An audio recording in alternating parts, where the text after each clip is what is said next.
ಕಿಚ್ಚ ಸುದೀಪ್ ಇವರು actor, director, producer 50ಕ್ಕೂ ಹೆಚ್ಚು ಸಿನಿಮಾದಲ್ಲಿ ಆಕ್ಟ್ ಮಾಡಿದ್ದಾರೆ. ಇವರು ಡೈರೆಕ್ಟ್ ಮಾಡಿರೋ ಸಿನಿಮಾಗಳು ಯಾವುವು ಅನ್ನೋದನ್ನ ಈ ವಿಡಿಯೋದಲ್ಲಿ ತಿಳ್ಕೊಂಬರೋಣ ಬನ್ನಿ. ನಂಬರ್ 1 ಮೈ ಆಟೋಗ್ರಾಫ್. ಇದು 2006ರಲ್ಲಿ ರಿಲೀಸ್ ಆದಂತ ಸಿನಿಮಾ ಮೊದಲು ಬಂದಿದ್ದು ತಮಿಳ್ ಭಾಷೆಯಲ್ಲಿ 2004ರಲ್ಲಿ. ನಂತರ ಇದು ತೆಲುಗು ಭಾಷೆಯಲ್ಲಿ ರೀಮೇಕ್ ಆಗಿದೆ. ನಂತರ ಸುದೀಪ್ ಅವರು ಈ ಸಿನಿಮಾನ ಡೈರೆಕ್ಟ್ ಮಾಡಿದ್ರು. ಬಾಕ್ಸ್ ಆಫೀಸ್ ಅಲ್ಲಿ ಬ್ಲಾಕ್ ಬಸ್ಟರ್ ಸಿನಿಮಾ ಆಗಿ ಉಳ್ಕೊಂತು. ಮತ್ತೆ ಸಿನಿಮಾಗೆ ಒಳ್ಳೆ ಪ್ರಶಂಸೆ ಸಿಕ್ತು. 175 ದಿನ ಥಿಯೇಟರ್ ಅಲ್ಲಿ ಕಂಪ್ಲೀಟ್ ಮಾಡ್ತು. ನಂಬರ್ 2 ಶಾಂತಿ ನಿವಾಸ. ಇದು 2007ರಲ್ಲಿ ರಿಲೀಸ್ ಆದಂತ ಸಿನಿಮಾ. ಇದು 1977ರಲ್ಲಿ ರಿಲೀಸ್ ಆದಂತ ಬಾವರ್ಚಿ ಸಿನಿಮಾದ ರೀಮೇಕ್. ಅಲ್ಲಿ ಈ ಸಿನಿಮಾ ಹಿಟ್ ಆಗಿತ್ತು. ಆದ್ರೆ ಶಾಂತಿ ನಿವಾಸ ಸಿನಿಮಾ ಬಾಕ್ಸ್ ಆಫೀಸ್ ನಲ್ಲಿ ಅಷ್ಟು ಚೆನ್ನಾಗಿ ಪರ್ಫಾರ್ಮ್ ಮಾಡ್ಲಿಲ್ಲ. ನಂಬರ್ 3 ವೀರ ಮದಕರಿ. 2009ರಲ್ಲಿ ರಿಲೀಸ್ ಆದಂತ ಸಿನಿಮಾ.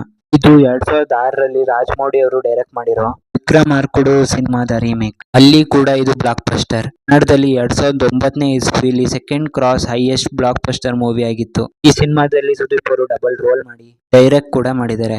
ನಂಬರ್ 4 ಜಸ್ಟ್ ಮಾತ್ ಮಾತಲ್ಲಿ. ಸಿನಿಮಾ ರೀಮೇಕ್ ಅಲ್ಲ, 2010ರಲ್ಲಿ ರಿಲೀಸ್ ಆಗಿದ್ದು. ಬಾಕ್ಸ್ ಆಫೀಸ್ ನಲ್ಲಿ ಅಂತ ಸದ್ದು ಮಾಡದೇ ಇದ್ರು ಕಥೆಯ ಪ್ಲಾಟ್, ಮ್ಯೂಸಿಕ್ ಮತ್ತೆ ಆ ಕನ್ವರ್ಸೇಷನ್ಸ್ ಎಲ್ಲವೂ ತುಂಬಾ ಚೆನ್ನಾಗಿದ್ವು. ನಂಬರ್ 5 ಕೆಂಪೇಗೌಡ. ಇದು 2012ರಲ್ಲಿ ರಿಲೀಸ್ ಆದಂತ ಸಿನಿಮಾ. ಈ cinema 2010ರ ತಮಿಳಿನ Singam movie remake.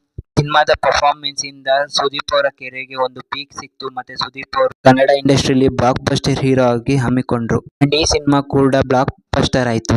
And last 1 ಮಾಣಿಕ್ಯ. ಸಿನಿಮಾ 2013ರಲ್ಲಿ ರಿಲೀಸ್ ಆದಂತ ಮಿರ್ಚಿ ಸಿನಿಮಾದ ರೀಮೇಕ್. ಇದು ಅಲ್ಲಿ ಕೂಡ ಸೂಪರ್ ಹಿಟ್ ಆಗಿದೆ. ಇನ್ನು ಕನ್ನಡದಲ್ಲಿ ಈ ಸಿನಿಮಾದ ರಿಸಲ್ಟ್ ನಿಮ್ಗೆ ಗೊತ್ತಿದೆ. ರವಿಚಂದ್ರನ್ ಮತ್ತೆ ಇವರ ಕಾಂಬಿನೇಷನ್ ಜನರಿಗೆ ತುಂಬಾ ಇಷ್ಟ ಆಗೋಯ್ತು. ಇದಾದ್ಮೇಲೆ ಹೆಬ್ಬುಲಿ ಸಿನಿಮಾದಲ್ಲಿ ಜೊತೆಗೆ ಮಾಡಿದ್ರು ಅಷ್ಟು ಇಂಪ್ಯಾಕ್ಟ್ ಕ್ರಿಯೇಟ್ ಮಾಡ್ಲಿಲ್ಲ ಅಂತ ಅನಿಸ್ತು. ಹೀಗೆ ಸುದೀಪ್ ಅವರು ಡೈರೆಕ್ಟ್ ಮಾಡಿರೋ 6 ಸಿನಿಮಾದಲ್ಲಿ 5 ಸಿನಿಮಾಗಳು ರೀಮೇಕ್ ಮಾಡಿದ್ದಾರೆ. ಒಂದು ಸಿನಿಮಾ ಒರಿಜಿನಲ್.